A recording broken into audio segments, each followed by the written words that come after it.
Covid के दौरान मध्य प्रदेश ने जो अभिनव काम किए कोविड को कंट्रोल करने के, उसके बारे में चर्चा हुई। और विशेषकर मध्य प्रदेश की क्राइसिस मैनेजमेंट कमेटीज ने जो काम किया, फैसले सरकार ने नहीं लिए, फैसले क्राइसिस मैनेजमेंट कमेटी ने लिए, चाहे वो जिला स्तर की हो, ब्लॉक स्तर की हो, पंचायत स्तर की हो। और कोविड को कंट्रोल करने में महत्वपूर्ण भूमिका निभाई, उसके बारे में मैंने जानकारी दी।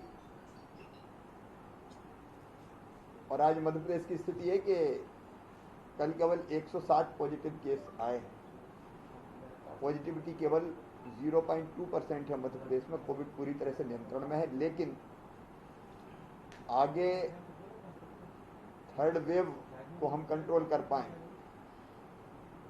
इसमें हम पूरी ताकत से जुड़े हैं। इसलिए अधिकतम टेस्ट, पॉजिटिव आए तो आइसोलेट करना, कॉन्टैक्ट ट्रेसिंग करना, किल कोरोना अभियान चलाते रहना, कोविड केयर सेंटर्स को चालू रखना, ताकि अगर कहीं अलग किसी पॉजिटिव केस आता रखने की ज़रूरत हो तो वो रखते रहें। और कोविड एप्रोप्रिएट बिहेवियर का पालन करना, और उसके साथ साथ स्वास्थ्य की सुविधाओं को सुदृढ़ करते रहना। इन सब के बारे में ऑक्सीजन प्लांट, दवाइयाँ, अस्पताल में बिस्तर, उसकी और उपलब्धता बढ़ाना, उसके बारे में माननीय प्रधानमंत्री जी से चर्चा हुई। लेकिन एक महत्वपूर्ण आयाम है वैक्सीनेशन का हमारा कार्यक्रम। मैं प्रधानमंत्री जी को धन्यवाद देता हूँ। वैक्सीनेशन के काम को पूरी तरह से अब भारत सरकार ने अपने हाथ में लिया है।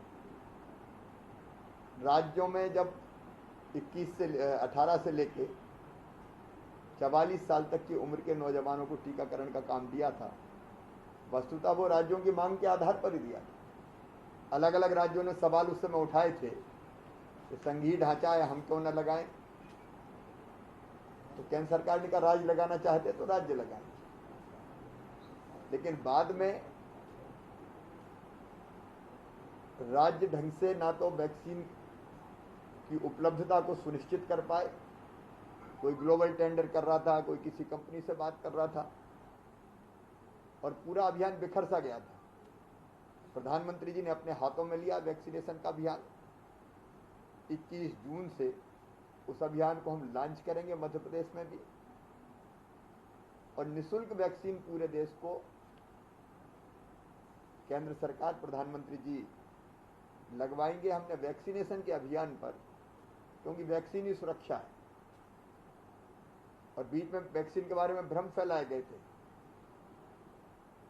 उन भ्रमों को भी दूर करके व्यापक पैमाने पर जन जागरण अभियान मध्य प्रदेश में चलेगा। उसके बारे में विस्तार से हमारी चर्चा हुई है। 21 जून को मध्य प्रदेश में मैं स्वयं, सारे मंत्री, विधायक, सांसद, crisis management committees, Madhya Pradesh की प्रमुख अलग अलग क्षेत्रों की जो हस्तियां हैं, वो सब वैक्सीनेशन के अभियान के लिए निकलेंगे, और एक निश्चित समय सीमा में वैक्सीनेशन का काम पूरा कर लिया जाए, इस पर उनका मार्गदर्शन मिला, उनसे चर्चा हुई। फिर वैक्सीनेशन के साथ साथ राशन भी प्रधानमंत्री जी ने कृपापूर्वक निःशुल्क देने का फैसला किया है। दिवाली तक, नवंबर तक ठीक से निःशुल्क राशन सब भाई और बहन जो जरूरतमंद है उन तक पहुंच जाए। उसके अभियान के बारे में भी उन्होंने मार्गदर्शन भी दिया, हमने चर्चा भी की। किसानों के मुद्दों पर बातचीत हुई, विशेषकर डीएपी की कीमतें काफ़ी बढ़ गई थी,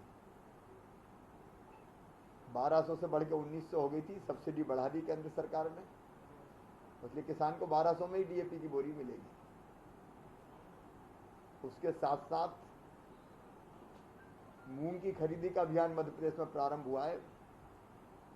किसान ने ग्रीष्मकालीन मूंग पैदा किया है, तो मूंग की खरीदी के बारे में उन्होंने अनुमति दी है कि मध्य प्रदेश में किसानों का मूंग भी खरीदा जाए, ताकि किसान को उसके पसीने की पूरी कीमत मिल सके। मैंने ये भी आग्रह किया कि कोरोना के संकट के कारण आर्थिक स्थिति राज्यों की भी डगमगाई है। पिछले 2-2.5 महीने में तो कोरोना कर्फ्यू के कारण भी रेवेन्यू लॉस काफ़ी हुआ है। मैंने उनसे आग्रह किया कि पिछले साल जीडीपी के 5.5% तक राज्यों को ऋण लेने की छूट थी। इस साल घट के 4.5% हुई। तो मैंने आग्रह किया कि अधोसंरचना के विकास के कोई काम ना रुके, इसलिए जरूरी है कि वो 5.5% जीडीपी का फिर से राज्य ले पाए ऋण। ये मैंने उनसे आग्रह किया। केंद्र उस पर गंभीरता के साथ निश्चित तौर पर विचार केंद्र सरकार करेगी। प्रधानमंत्री जी गंभीरता से उस पर विचार करेंगे। प्रधानमंत्री जी हर विचार को सुनते हैं और सुन के फिर राज्यों के या जनता के हित में फैसले करते हैं। ऐसे अनेकों किसानों के, गरीबों के मुद्दों पर और प्रदेश की स्थितियों पर चर्चा हुई।